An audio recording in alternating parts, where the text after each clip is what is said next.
Assalamualaikum warahmatullahi wabarakatuh. Selamat pagi. Boleh dengar suara saya? Waalaikumsalam, Madam. Boleh, Selamat Madam. pagi, Madam. Waalaikumsalam, Madam. Waalaikumsalam, Madam. Boleh, Madam. Okey. Sebelum kita mulakan kelas kita buka dulu dengan surah Al-Fatihah.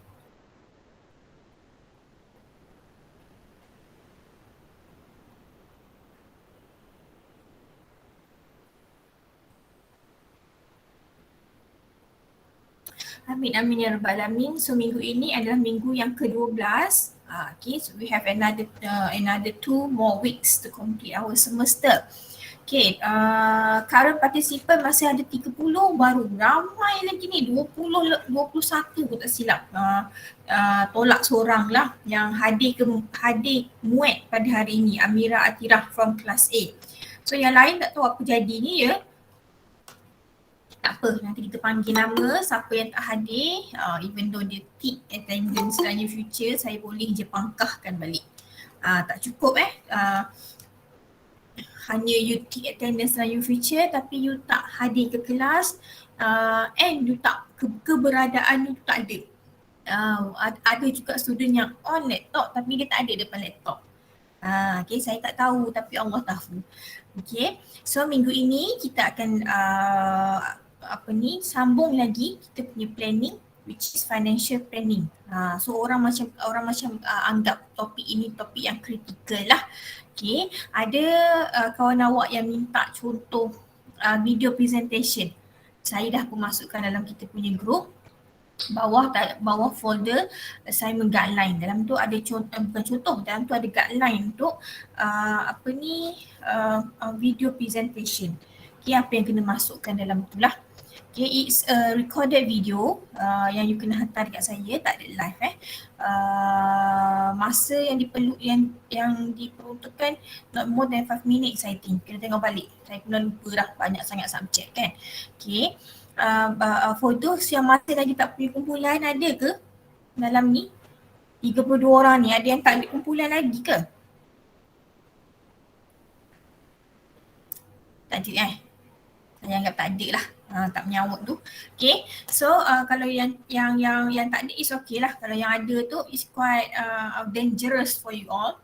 Dah sampai apa hidung dah ni, muka 12 dah ni. Okay, supposedly it doesn't happen lah.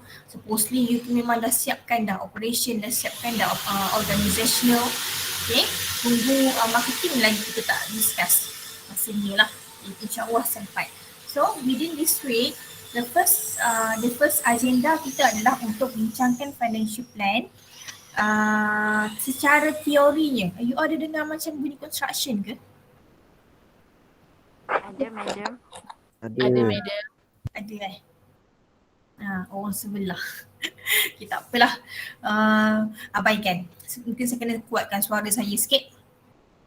Okay, apa tadi nak cakap? Okay, the first one we need to know about the theory first. Okay, ini dalam slide ni semua teori sahaja. And later on saya akan ajar guna software.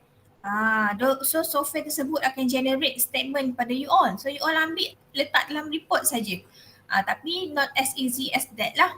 You can even though you are using a software, you need to double check. That's why we learn about the theory first, so that after the statement come out from that software, you can evaluate each of the values. Okay, kenapa ni jadi macam ni, kenapa ni jadi macam ni, betul ke tidak? Tidak boleh sewenang-wenangnya copy paste. Okay, sekejap saya besarkan saya punya slide ni. Baik, financial plan, topic 11 and topic 12. Actually this is the last topic, tapi we have another one that we not yet discuss, marketing. Nanti kita sambung minggu depan insyaAllah. Right, so at the end of this topic, what the student should able to be. Okay, the first one kena prepare relevant statement for the financial plan. Macam saya mention tadi, statement ini akan di-generate oleh software. What kind of statement? Kita ada income statement, kita ada cash flow statement, kita ada balance sheet, 3 statement lah. Okay, and another one, develop skill of preparing a financial plan. And also to help student evaluate the financial viability of the purpose, business and product. Kita nak tengok lah kita when we are doing our business plan, we want to examine our ability, we want to examine our weaknesses, our strength. Barulah kita boleh continue business kita. Okay. Alright, so as an introduction, apakah itu business plan? Dia akan it's a planning that will show short and long term financial requirement. Okay, dalam masa biasanya yang short term ini yang kita bayar bulan-bulan lah, yang long term yang kita bayar, yang kita pembelian kita punya aset yang kita bayar bertahun-tahun. Okay, and another one, how we will finance our monthly expenses and yearly expenses using internal as well as external resources. Internal ni biasanya contribution from the owner, cash, asset. Kalau yang external tu kita buat loan, kita buat pinjaman, kita dapatkan grant dan sebagainya ataupun ada investor. Okay, and another one, dalam financial plan juga kita akan tengok 3 statement tadi atau kita kenali dia sebagai pro forma. Cash flow, profit and loss ataupun nama dia adalah tadi baru saya sebut cash flow, income statement. Dan last sekali adalah balance sheet.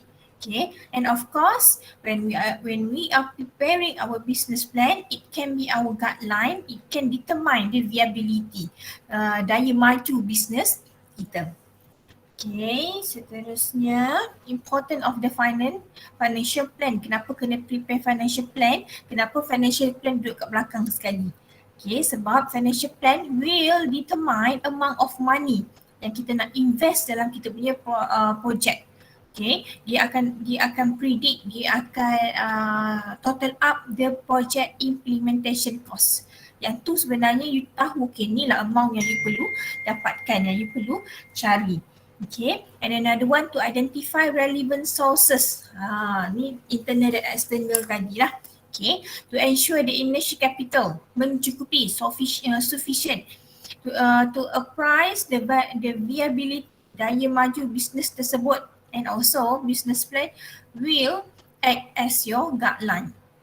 Okay, seterusnya, okay, source of financial information. Apa yang ada dalam financial plan ini? Dia daripada mana maklumat yang you perlu dapatkan? The first one, operational budget. As I mentioned before, in each hour planning, kita ada administration planning, kita ada operational planning, kita ada apa lagi satu? Administration dah sebutkan, operational, operation planning. Each of this planning, they have their own budgets. Okay, so kalau kawan awak buat bahagian financial, dia akan collect budget daripada 3 planning tersebut, masukkan sebagai input dalam financial plan. Okay, so as a result, apa yang kita nak jana adalah financial budget. Okay, daripada input kita tadi, daripada operational budget kita ni tadi, financial budget akan keluarkan the first one, project implementation cost. Project implementation cost secara ringkasnya adalah total up. Berapa jumlah yang diperlukan untuk membiayai bisnes. Dan kita ada source of finance bawah ni, iaitu daripada mana nak dapatkan sumber-sumber yang boleh membiayai PIC atas ni, project implementation cost. Dan kita ada 3 statement, iaitu pro forma, cash flow, profit loss dan juga balance sheet. Semua ini kita akan tengok dalam financial plan. Okay, secara ringkas ni juga financial plan step. The first one, kita kena tahu dulu berapa nilai kos yang kita peruntukkan melalui PIC. Lepas tu kita akan prepare source of finance. So akan adalah amortization, pelunasan loan dan juga hire purchase. And kita akan predict pro forma cash flow selama 3 tahun, pro forma profit and loss dan juga pro forma income statement. Boleh? Boleh ke? Boleh madam. Boleh madam. Okey, ada berapa jenis proforma yang kita akan study? Berapa proforma? Baru sebut. Dekat depan skrin awak ni pun ada jawapan dia. Berapa proforma?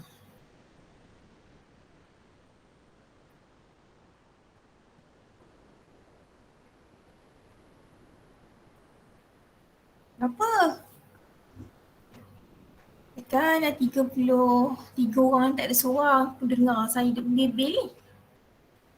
2 madam. Adila kata 2, apa dia? Apa dia Adila?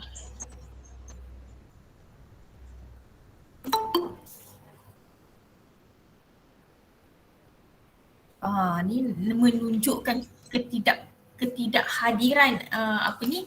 Cash flow statement, Yes, Adila lagi. trading profit and loss statement. Yes. Okey, sebenarnya ada lagi satu. Siapa boleh tolong Adila? Balance sheet statement 3. So ada 3 ni step ketiga, step keempat, step kelima. Ada 3 proforma. Okey, lagi satu nak tanya. Saya kata tadi setiap bajet mestilah diambil daripada planning sebelum financial plan. Apakah planning itu?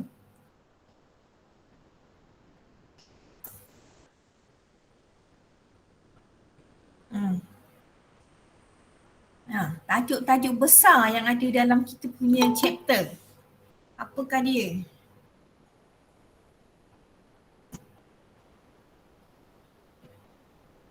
Minggu lepas belajar apa? Tajuk besar minggu lepas apa?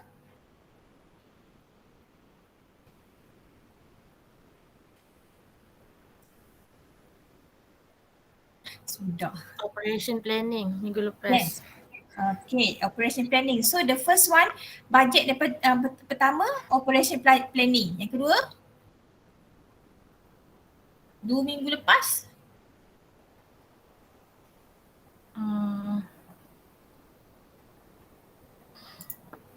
Organizational planning. Yes, organizational planning. Lagi satu apa? Jadi tak belajar lagi. Marketing. Yes, Nadilah, marketing. So setiap bajet dalam 3 plans ini akan di-gather and masuk dalam financial plan. Okay. Right, so the first step yang you all kena buat adalah kena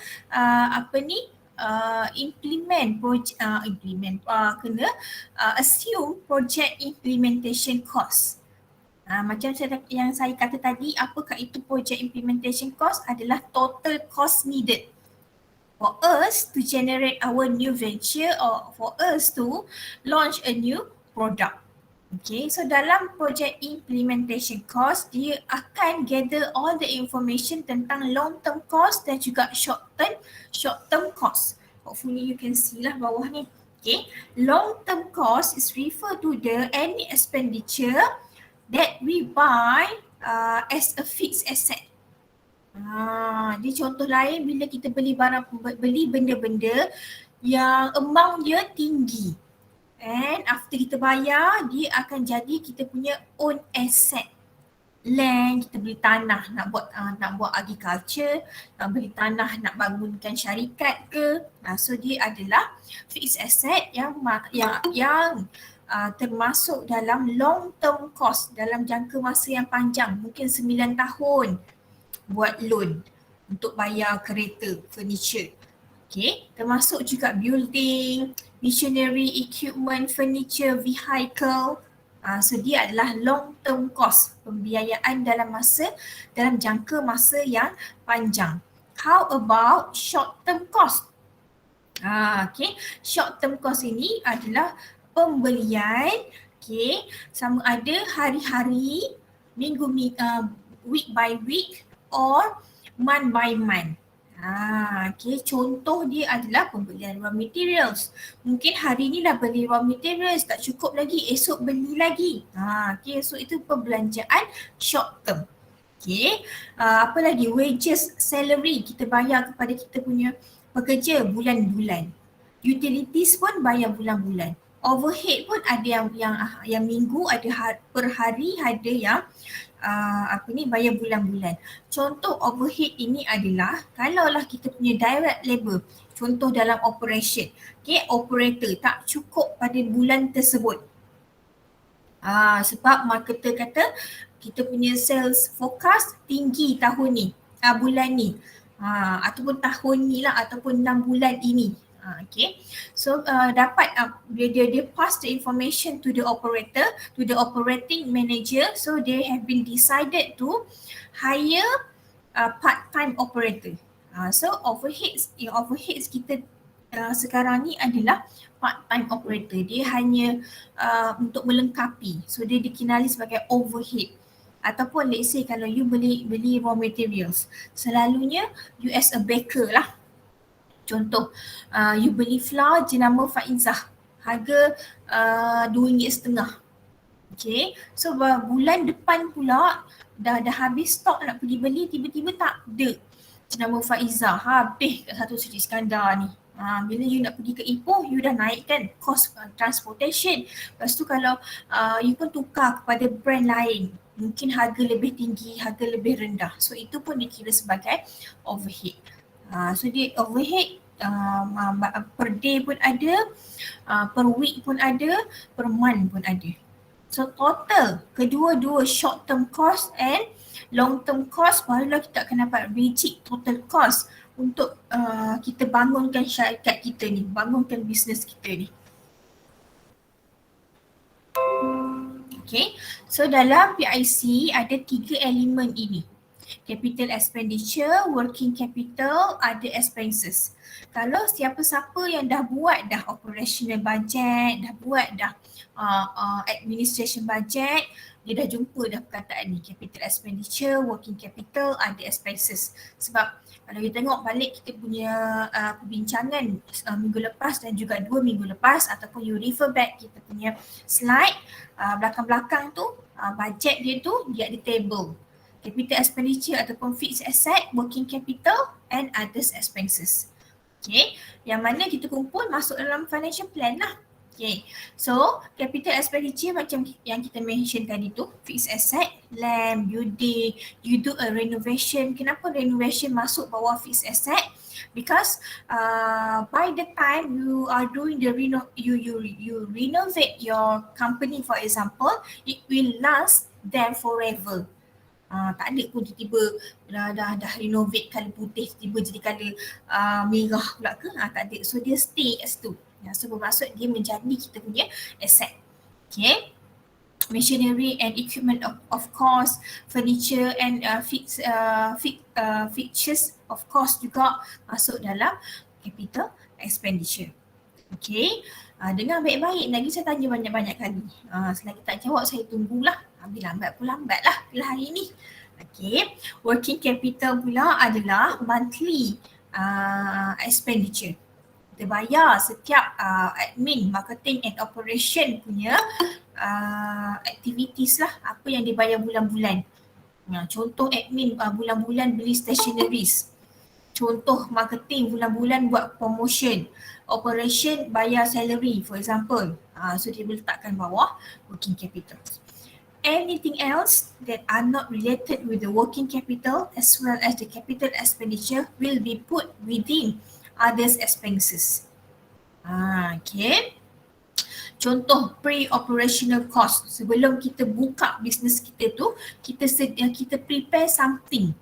Kena register dulu, nak dapatkan license, legal fees, dapatkan COP dan sebagainya.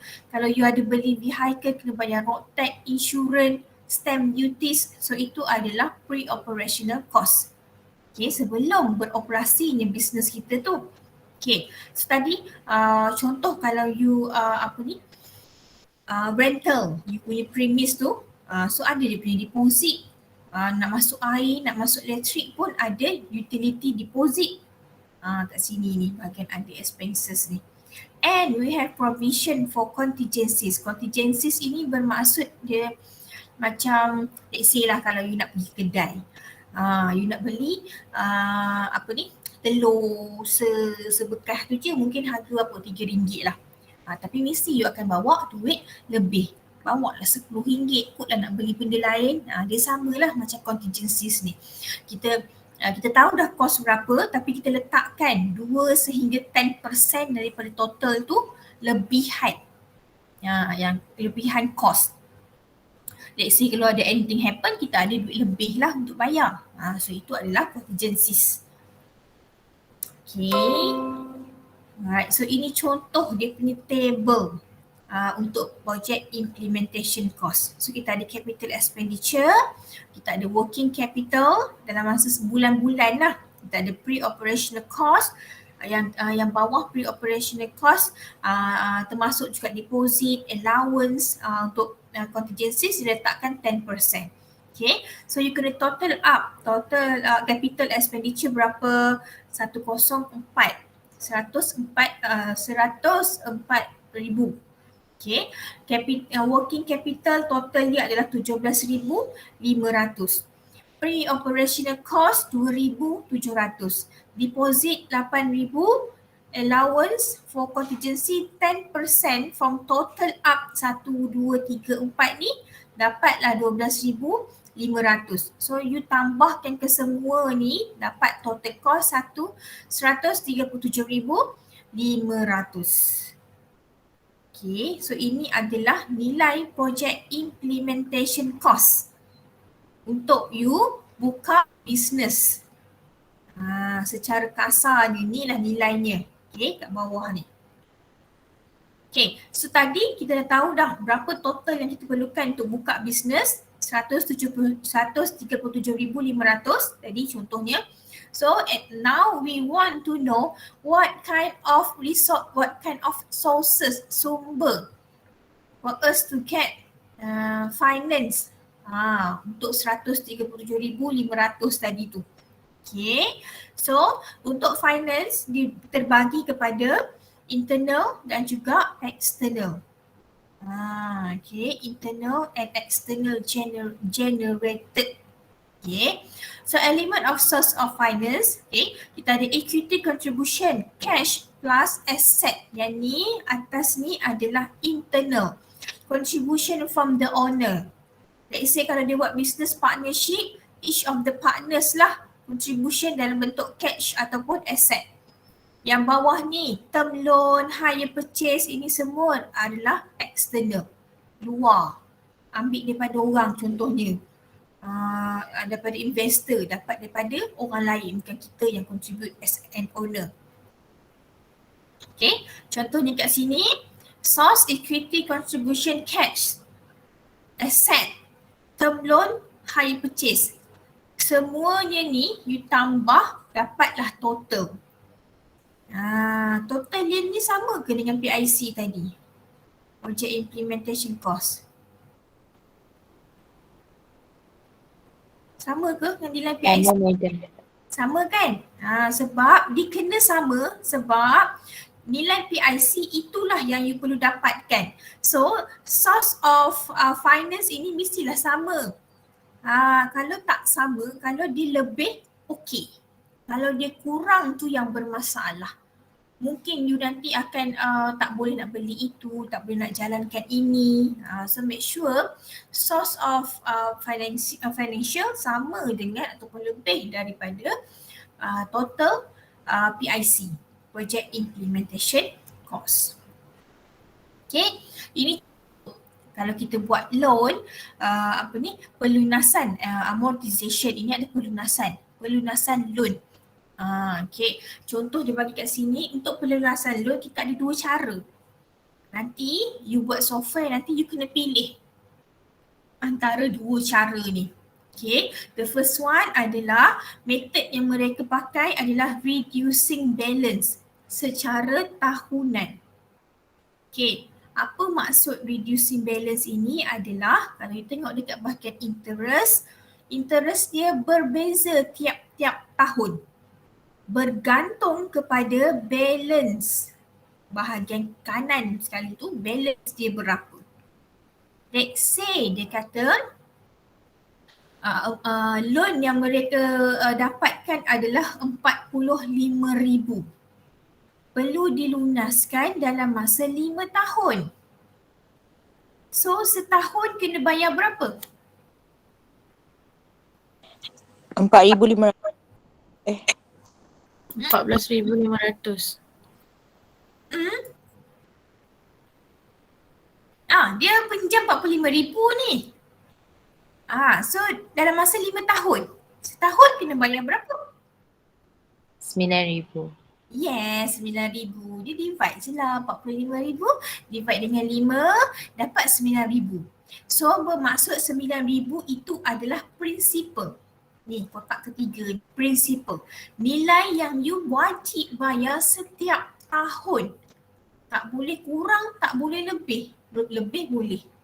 Tapi kurang tak boleh kurang daripada 9,000 dan sepatutnya memang kena fix lah. Okay, 9,000. Okay, alright, so you tengok tahun pertama zero interest, zero principal, zero payment sebab tak bayar lagi. So balance ni adalah 45,000. Okay, so dikata interest rate dia tiap-tiap tahun 10%. So berapa interest rate dia pada tahun selepas? 10%. Berapa?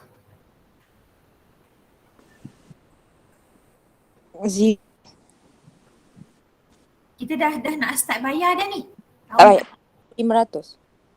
500. 4,500. Yes, 4,500. Tengok bahagian interest ni. Ni tahun pertama, interest yang dikenakan adalah 4,500. 10% daripada balance. So tahun pertama ini dia punya interest. So dia tambah dengan principal. Actually pada tahun pertama you kena bayar 14,500 total. Tetapi untuk balance semasa dia tak kira lah interest ni, dia kira principal je. So 45,000 balance hak kat atas ni, you tolak dengan 9,000 barulah dapat balance without interest. Interest tu kira keuntungan daripada bank lah. Tapi apa yang dibaca 36,000 saja yang baru you bayar, tak termasuk interest. So tahun berikutnya, tahun yang kedua 10% daripada 36,600. So berapa interest tahun kedua? 3,500. 3,600. Berapa total payment untuk tahun kedua? 12,600. Good. 12,600. So balance ni kat belakang ini dia kira ke tak dengan interest? Tak. Okay. So 36,000 tolak lagi dengan 9,000 dapat 27,000. Dan seterusnya sampai dah tahun yang kelima sampailah balance ni tinggal zero. Ini adalah method reducing balance annually. Dia punya interest based on balance 10%. Kalau 10% interest. Okay. Contoh lain adalah hire purchase repayment. Kalau tadi loan, yang ni adalah hire purchase. Okay, hire purchase biasanya kalau kita buat pembayaran, buat hutang dengan kedai, bukan dengan bank. Okay, so dia bagi kat sini dia beli aset tersebut dengan harga 25,000.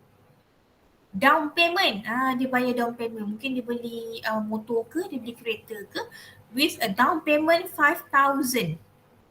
Mana saya pergi ni? Dia punya down payment adalah 5,000. Okay, so total amount loan yang dibuat adalah 20,000 sahajalah. Kena tolak dengan 5,000 siap-siap dibayar down payment. Okay, so loan tersebut jangka masa dia adalah 5 tahun. Setiap tahun berapa principal yang dia kena bayar? 4,000. Yes, 4,000. Divide saja 20 dengan 5, dapatlah 4,000. Interest rate dia pula adalah 8%. Tetapi menggunakan method flat annually, iaitu interest rate yang dikenakan adalah berdasarkan dia punya amount loan, bukan berdasarkan balance semasa tahunan. Okey, bermaksud 8% daripada 20,000. Cuba kira betul tak? 8% daripada 20,000. 8% darab 20,000. 1,600.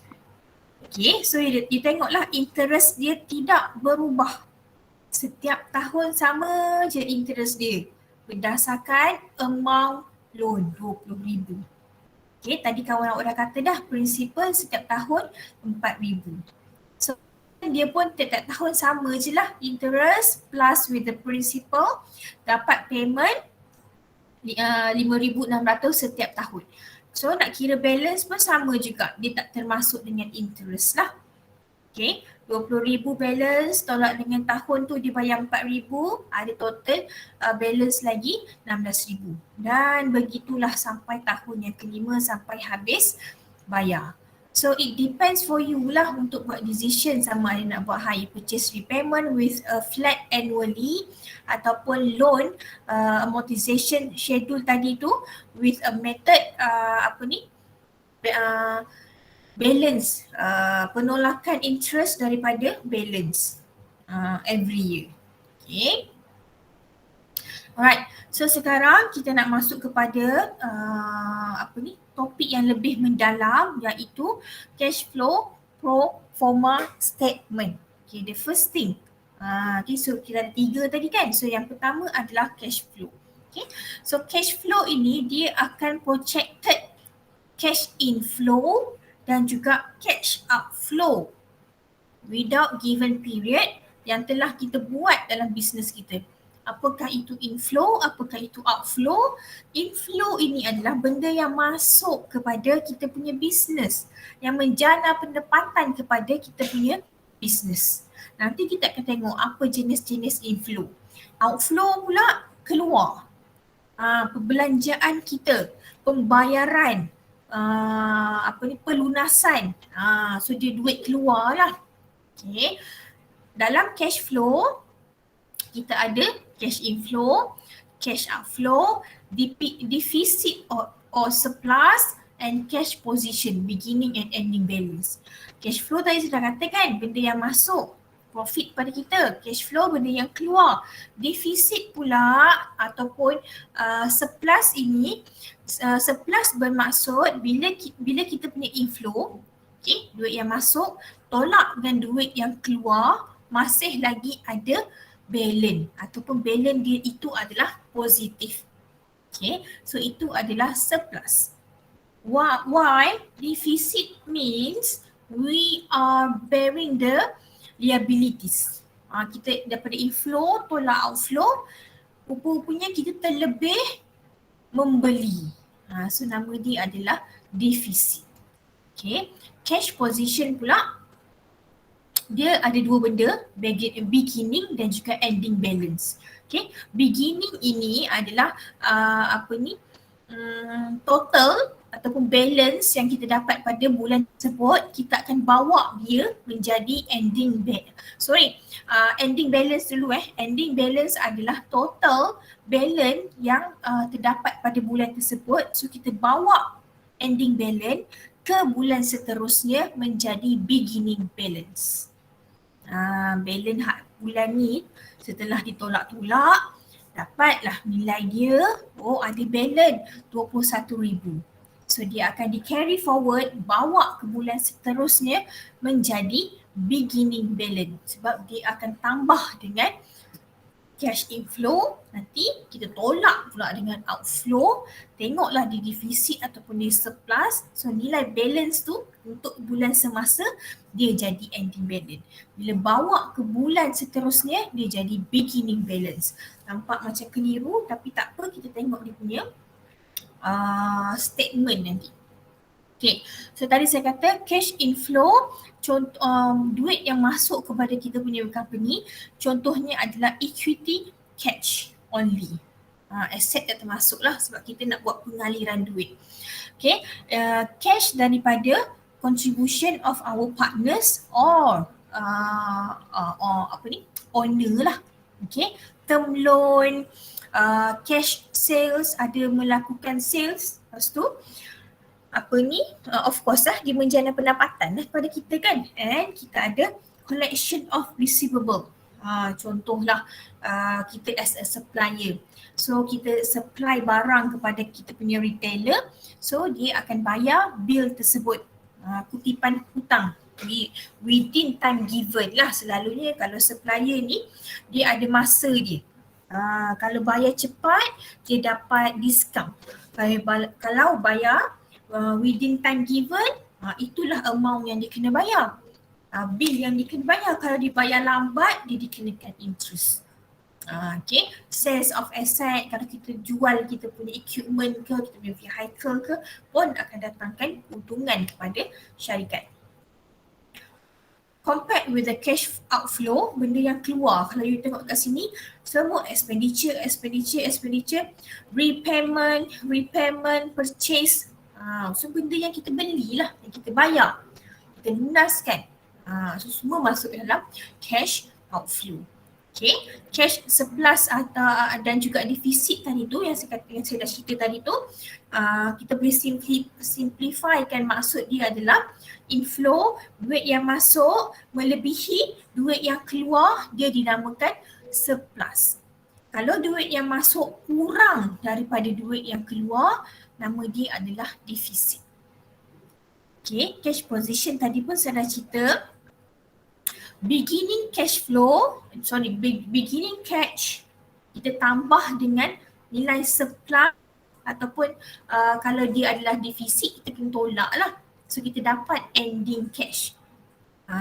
Ending cash tadi tu bawa ke bulan seterusnya. Okay. Boleh nampak ke? Inilah contoh cash flow performa. Let's zoom in. Okay, so you can see kita ada cash inflow yang masuk. Okay, kita kira ini dia akan dibahagikan kepada pre-operation, bermaksud tak beroperasi lagi, tapi by that time kita dah pun dapatkan kita punya loan, dapat dah kita punya cash. Okay, sales tak ada lagi lah sebab tak mula lagi. Okay, so kita akan ada pre-operation, kita akan mulakan pada bulan semasa lah. Kalau you mula bulan Januari, Februari dan seterusnya. Okay, apa yang kita nak beritahu kat sini, cash inflow, kalau kita tahu kat sini, beginning cash balance tak ada lah, belum lagi. Okay, so dia ada dalam bentuk cash yang kita ambil source of finance kita tadi, dalam bentuk cash, dalam bentuk term loan. Okay, cash sales tak ada lagi, tak buat lagi sales. Okay, so dalam pre-operation, so total cash inflow adalah 72,500. Okay.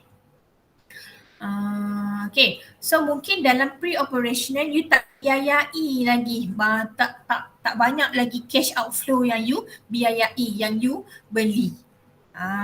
Okay, mungkinlah ada you buat down payment. Ni contoh, buat down payment hire purchase, beli kenderaan motor ke apa ke, so ada hire purchase kat sini.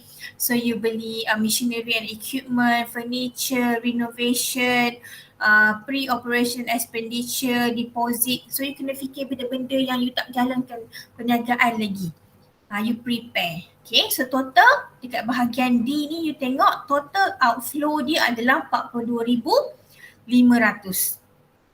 Okay, tadi saya cerita macam mana nak dapatkan cash surplus ataupun defisit tadi. Siapa ingat macam mana nak dapatkan? Untuk surplus, Ya. inflow lebih besar daripada outflow. Okay, betul.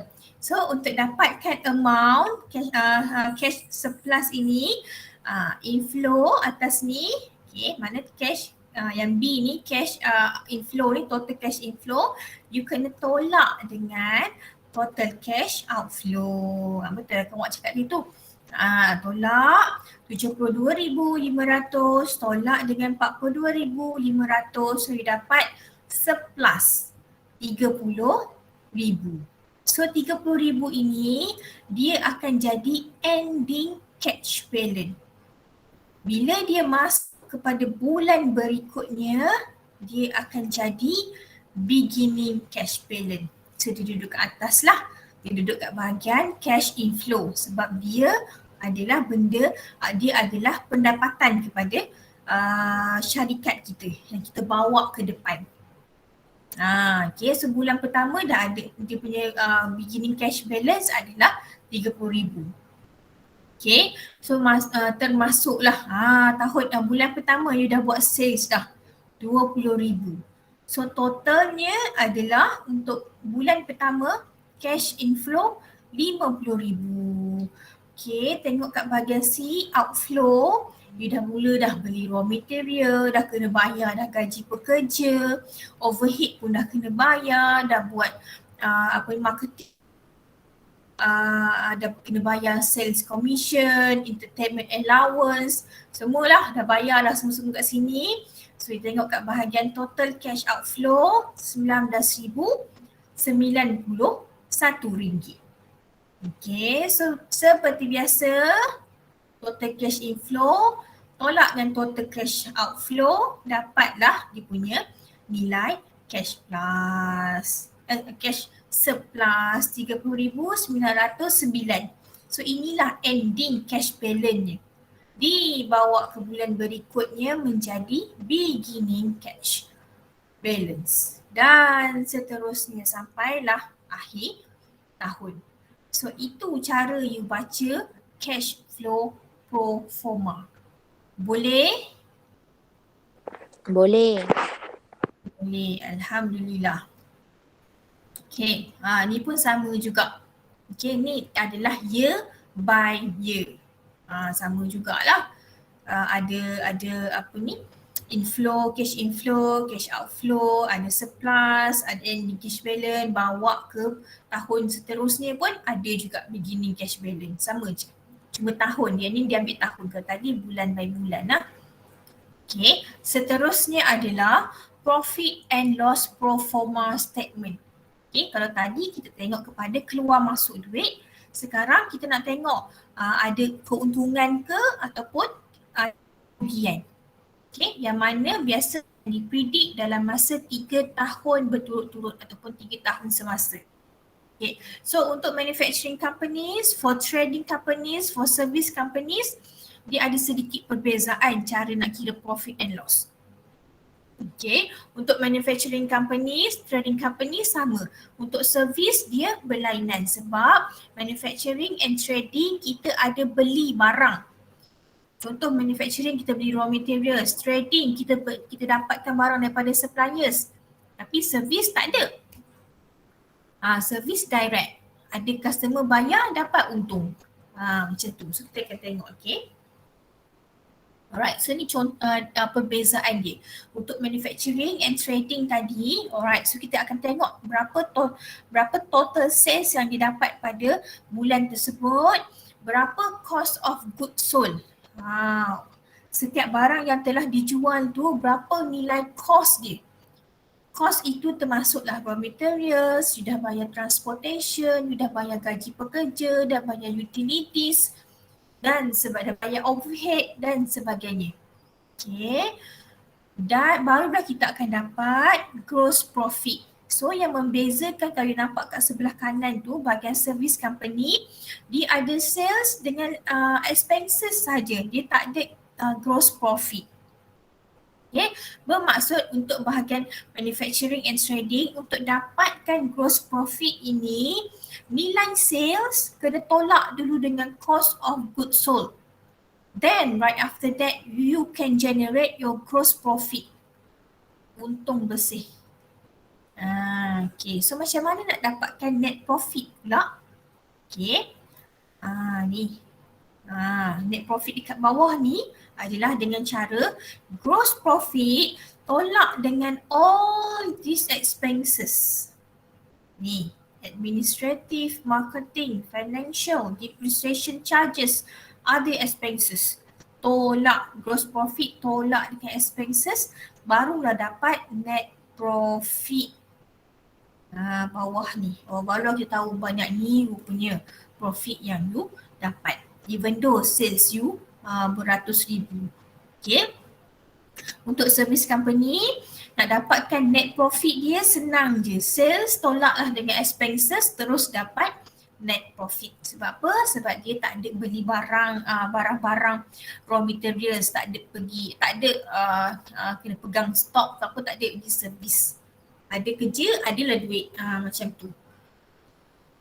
Ni contoh untuk manufacturing dan juga trading. So kalau untuk manufacturing dan trading, dia kena dapatkan dulu gross profit. Dia bagi kat sini, sales pada bulan tersebut adalah 240,000. Cost of goods sold 90,000. So nak dapatkan gross profit, you need to minus sales with cost of goods sold.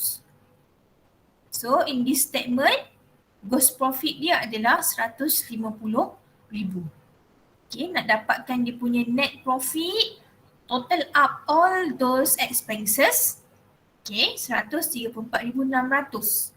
150,000 tolak dengan 134,600, net profit dia hanyalah 15,400. Even though you can see that the sales projected adalah 240,000 ringgit. Net profit dia 5,000 je, berapa persen je sebenarnya. Sebab kena tolak dulu cost of goods sold, tolak dulu dengan expenses, barulah dapat profit. So company ni, manufacturing and trading company ni, dia dapat untung ke dia mengalami kerugian? Untung. Untunglah. Kalau dia rugi, net profit dia akan jadi negatif. Dia akan jadi negatif kalau kita punya expenses ni melebihi daripada sales. Dia akan jadi negatif. Okay, ini untuk service punya company. Okay, tadi saya kata untuk service company, apa yang membezakan dia adalah gross profit. Okay, dia tak perlu nak kira gross profit, dia boleh saja kira sales tolak terus dengan expenses.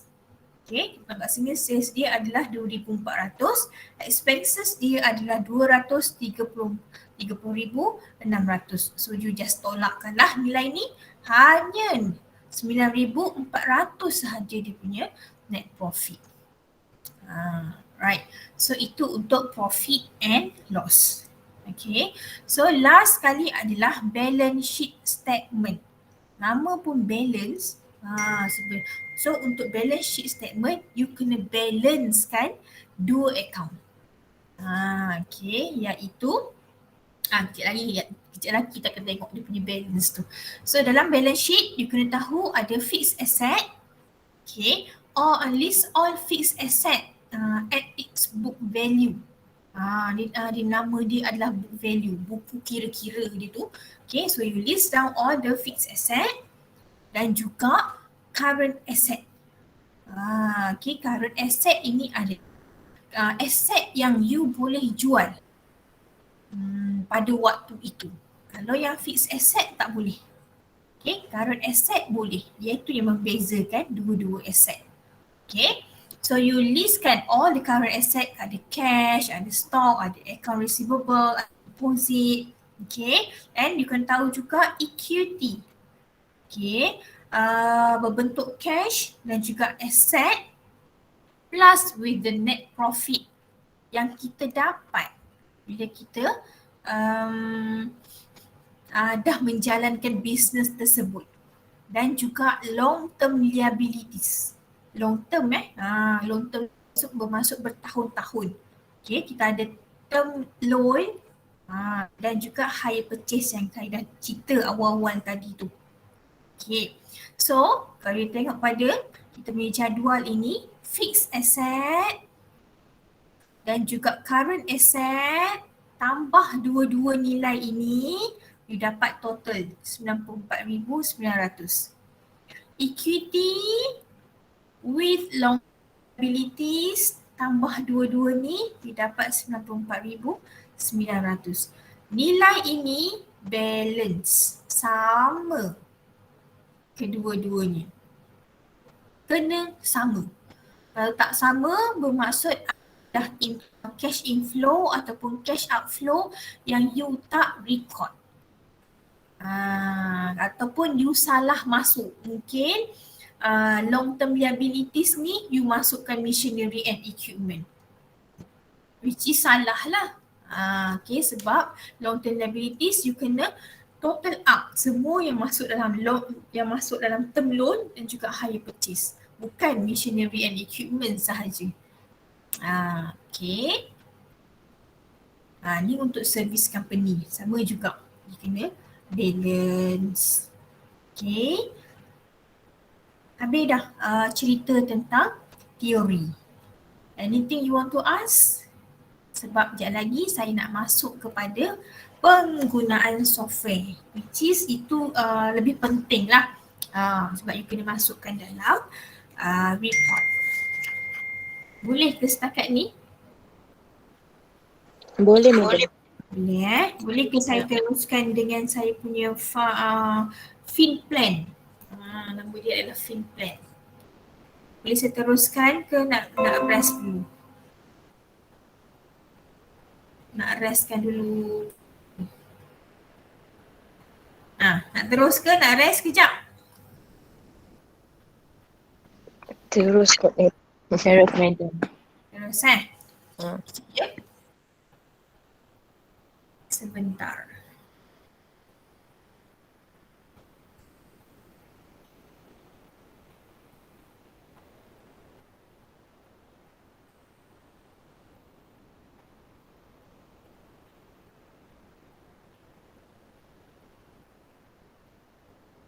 Okay, so ini adalah software. Dia dalam bentuk Excel je. So nanti yang ni pun saya akan kongsikan untuk you buat dia punya financial plan.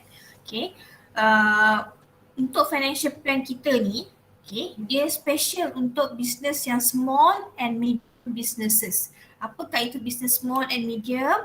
You refer kepada laman web SME. Untuk yang small biasanya yang pekerja lebih kurang 5 orang dengan dia punya contribution asset tak ingat berapa.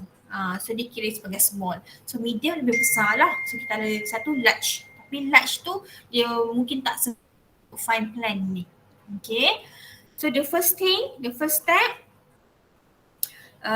adalah another explanation dalam kita punya financial plan. It will consist of input dan juga output. Okay, input yang perlu you data yang you perlu collect. Saya bagi tahu lagi sekali, iaitu administration budget, operation budget, marketing budget masuk dalam financial plan. So itu you punya input. You punya output adalah pro forma, cash flow, profit and loss dan juga balance sheet. Okay, apa yang you kena buat, you klik dulu, click here to enter data. So dia akan keluar macam ni.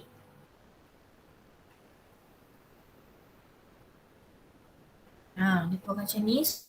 First thing you masukkan dululah nama business you apa. Okay, nama business ni pun dia relate dengan form of business yang you choose. Kalau you pilih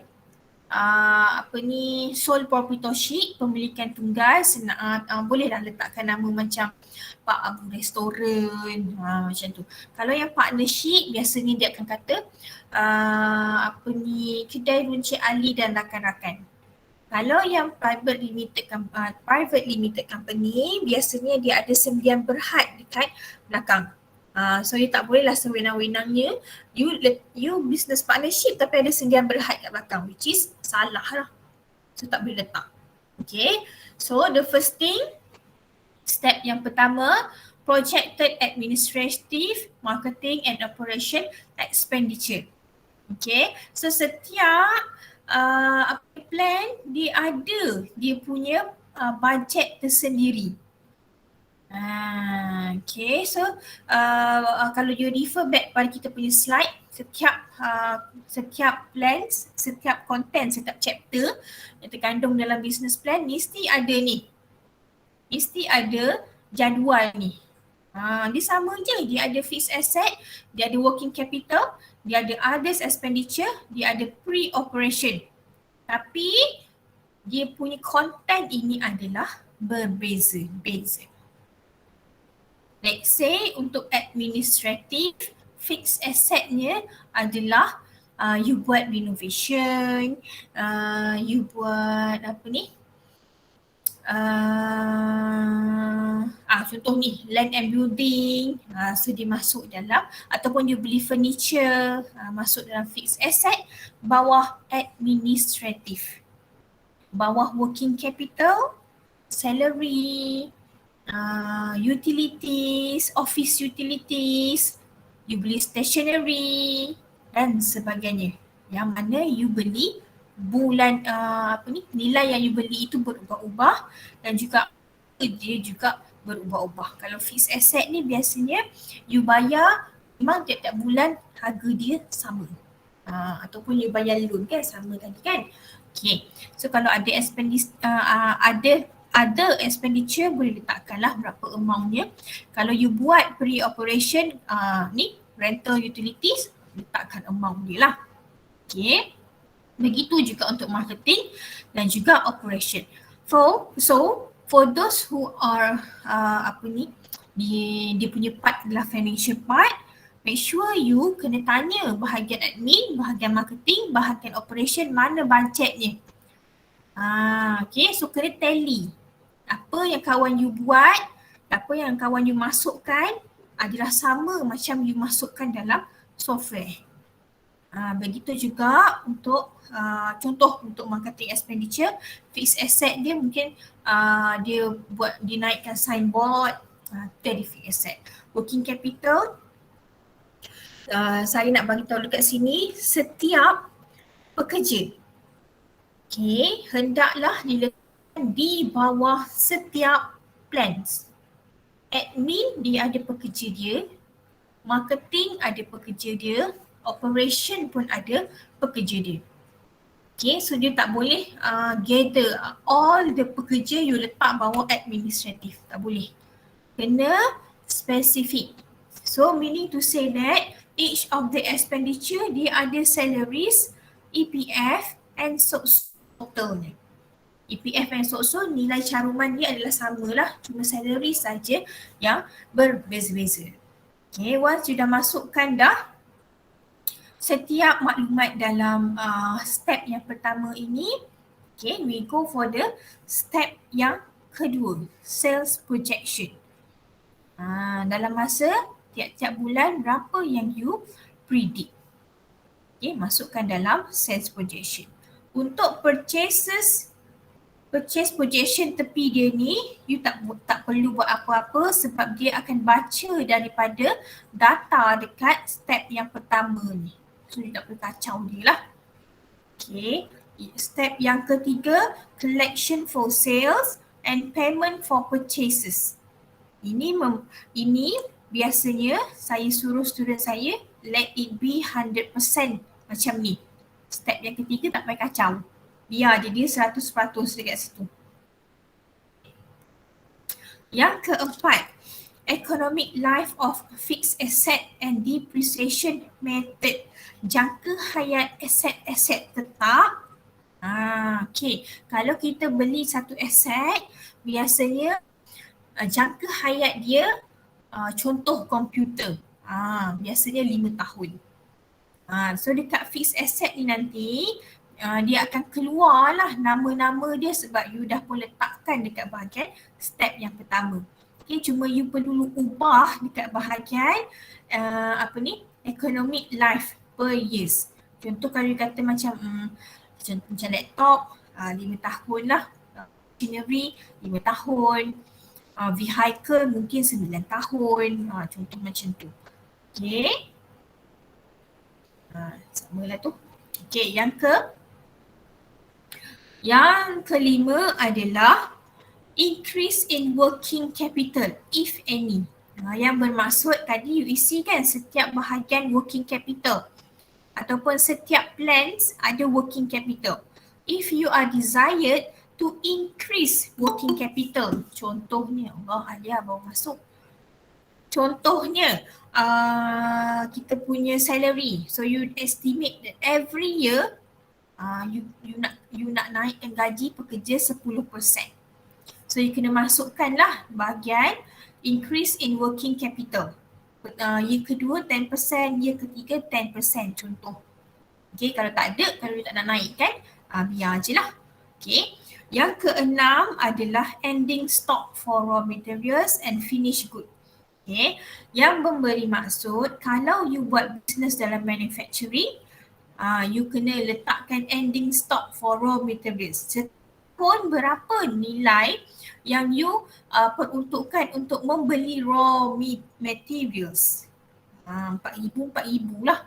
Mungkin tahun kedua bertambah sebab kita punya demand bertambah. Tahun ketiga bertambah lagi. Ini kalau you adalah manufacturing.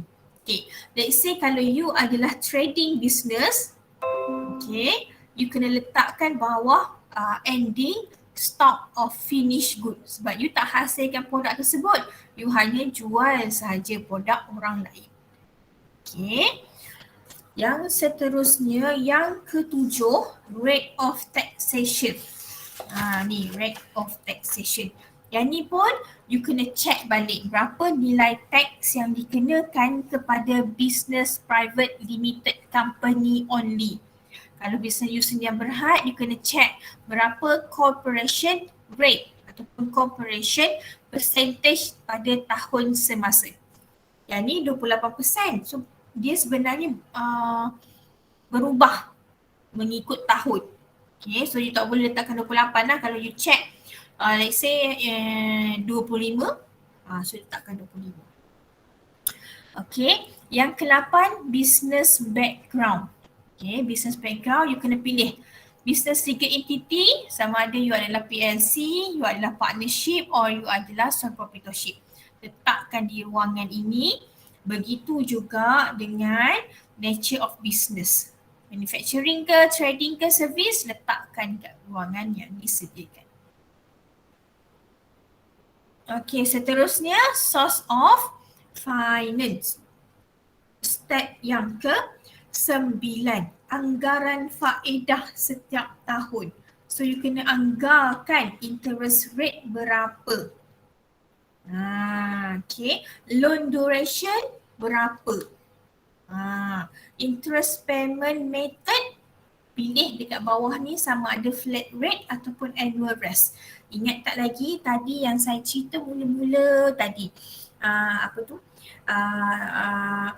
loan amortization, hire purchase tadi tu yang kita ada jadual dan kita ada interest berbeza, interest sama.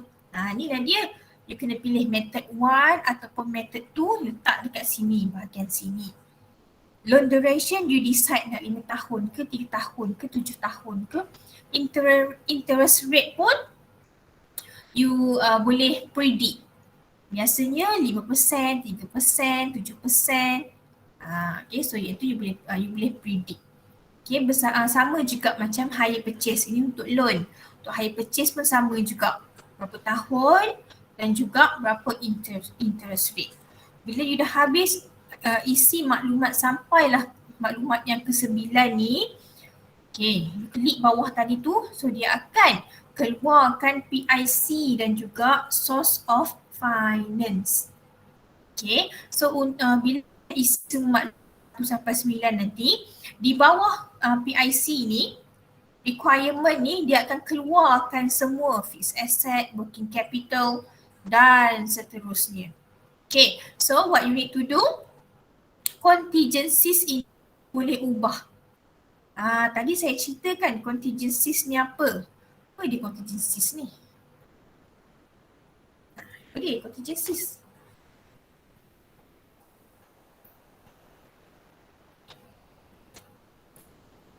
Yang saya kata nak pergi kedai, nak beli telur tadi tu. Siap buat perumpamaan. Siapa ingat? Siapa dengar? Apakah itu contingencies? Tak tahu?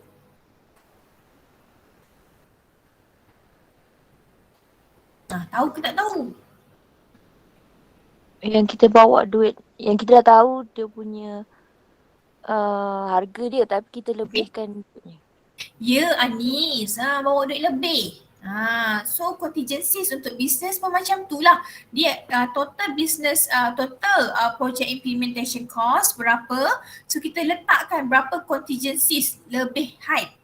Bawa duit lebih tadi tu kan, kalau 10% bermaksud 10% daripada total PIC ditambah dua-dua tu barulah dia akan letakkan sebagai total. Okay.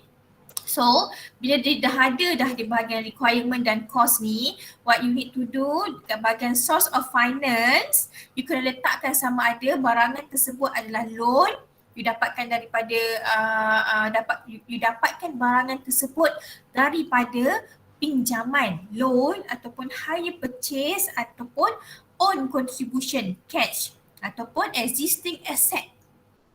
Contoh dekat sini land and building you buat kan, you beli tanah dan bangunan untuk you bina you punya syarikat. So maybe cost dia adalah 25,000. Adakah cost 25,000 ini you dapatkan daripada loan, daripada hire purchase ataupun you ada cash sendiri ataupun existing asset. Okay, so you letakkan source of finance. Nak letakkan macam mana? You kena type nilai kos kat sini. Nilai kos yang tertera nantilah. Okay. Then barulah dia akan, you boleh tekan cash flow statement. So dia akan keluarkanlah statement ni, tak ada lah sebab kita tak masukkan data. You boleh tengok dia punya income statement. Income statement ataupun profit and loss tadi tu. You boleh tengok dia punya balance sheet. So 3 benda ni lah you kena masukkan dalam report bersama-sama dengan project implementation cost and source of finance. Okay, setakat ni boleh? Boleh, madam. Alright. Jangan khawatir, jangan gusar. Guideline untuk you isi kita punya software ni pun saya akan bagi.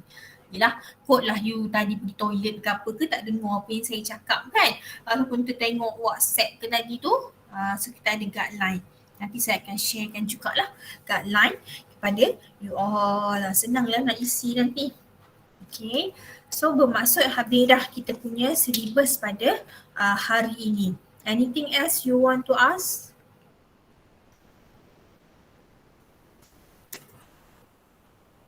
Ada nak tanya? Okay, kalau tak ada, saya nak mengesahkan kehadiran sebentar. Kita mulakan dengan kelas A dulu. Ainur Danisha. Ainur Danisha. Amira Atirah. Okay, Amira Atirah Mu'ad. Adrian.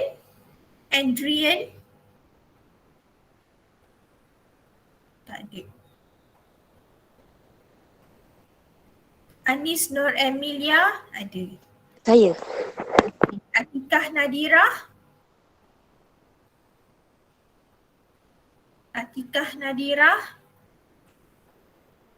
Tak ada. Dania Farina.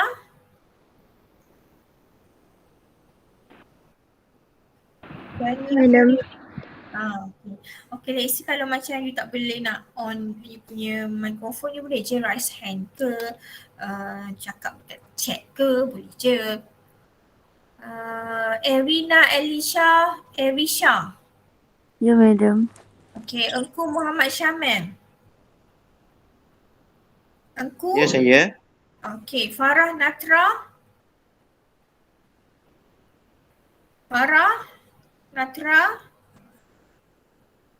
Mirsha Mardiah.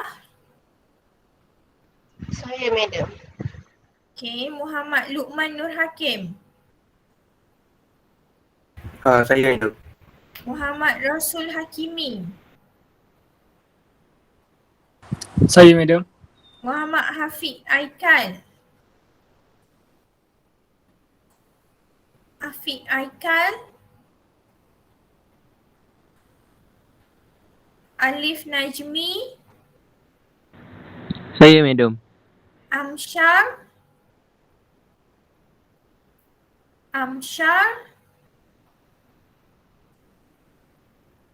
Arif Ikmal. Saya, madam. Muhammad Nur Hakim.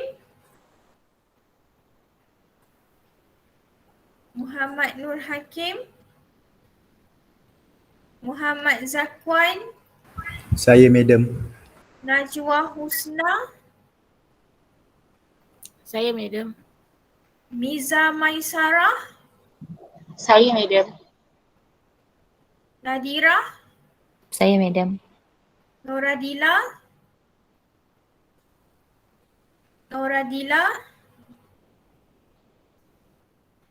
Nurul Aini Fatihah.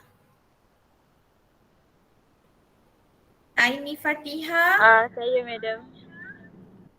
Anis. Nurul Anis. Saya, madam. Nurul Fatini. Saya, madam. Nurul Nadia. Saya, madam. Sharifah Nur Salwa. Saya, madam. Siti Nur Fazrin. Saya, madam. Siti Khadijah. Saya, madam. Okay. Andrian. Atikah. Farah. Afiq. Oh, Farah ada. Afiq.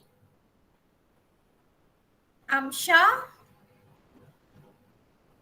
Nur Hakim. Noradila. Okay, settle kelas A.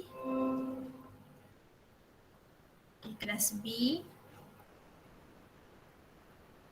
Salah kelas.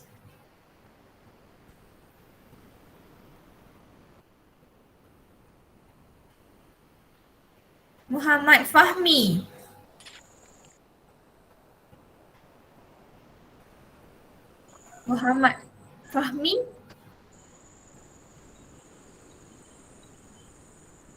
Ada ke? Tu ke dia? Bukan. Ada tak Fahmi? Fizran. Muhammad Fizran. Muhammad Haikal Budiman. Ada, madam. Okey, Muhammad Idlan Safi. Idlan. Ikwan. Ikram.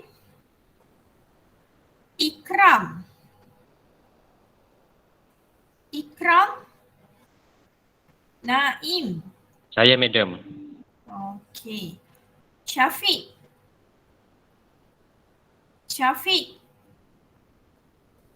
Nur Hafizah. Saya, madam.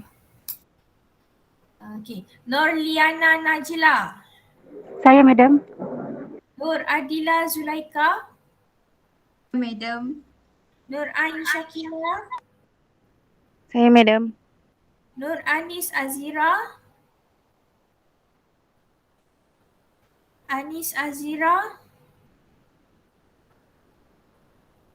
Nur Balkis. Saya, madam. Nur Darwishah Hazwani.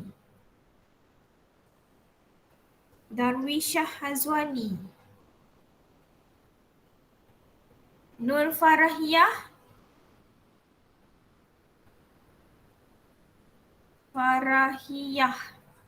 Husnatul Nabila. Syaza Farhana. Saya, madam. Yeah. Syiratul Jihan.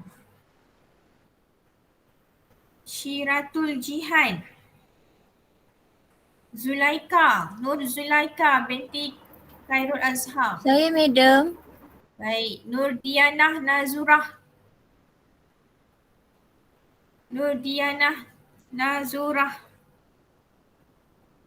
Nuralia Farhana. Okey. Nurin Jazlina. Saya madam. Nurul Ain. Saya madam. Nurul Alis. Saya madam. Okey. Nurul Izzatul. Saya madam. Syah Farhan. Saya madam. Siti Balkis. Saya madam. Siti Syahira. Saya madam. Okey, saya sebut balik. Fahmi. Fahmi. Fizrain. Idlan. Ikwan. Ikram. Syafiq. Anis. Darwishah. Farahiyah. Husnatul. Syiratul. Diana. Semua tak menyahut.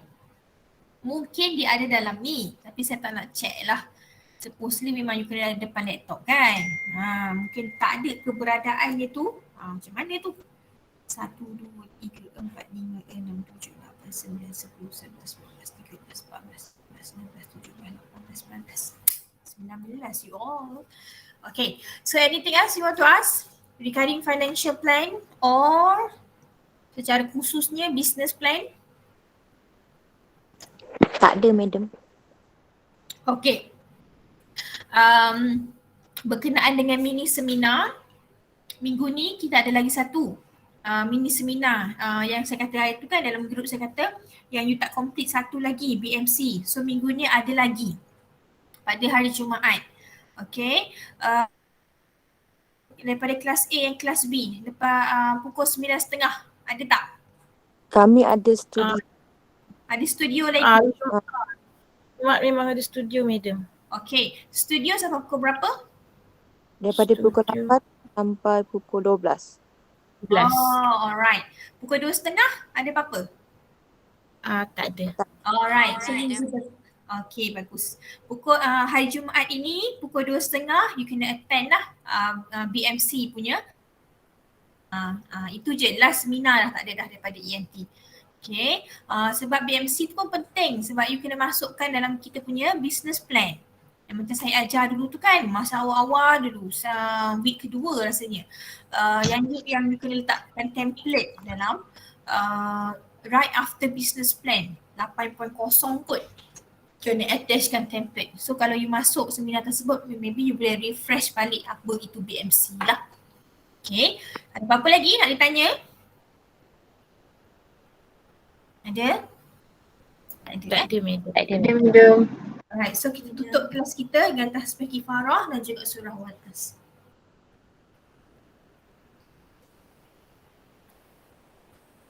Amin amin ya Rabbal alamin. Alright, so seramai 40 orang sekarang ni ada dalam kelas saya. I'm really appreciate your present dan juga your commitment. Terima kasih banyak-banyak. Tak semua orang boleh jadi macam you all. Hadir ke kelas, bagi respon dan sebagainya. Okay, saya sangat-sangat berterima kasih. I hope that all of you can complete your assignment within time given and dapat result yang bagus lah.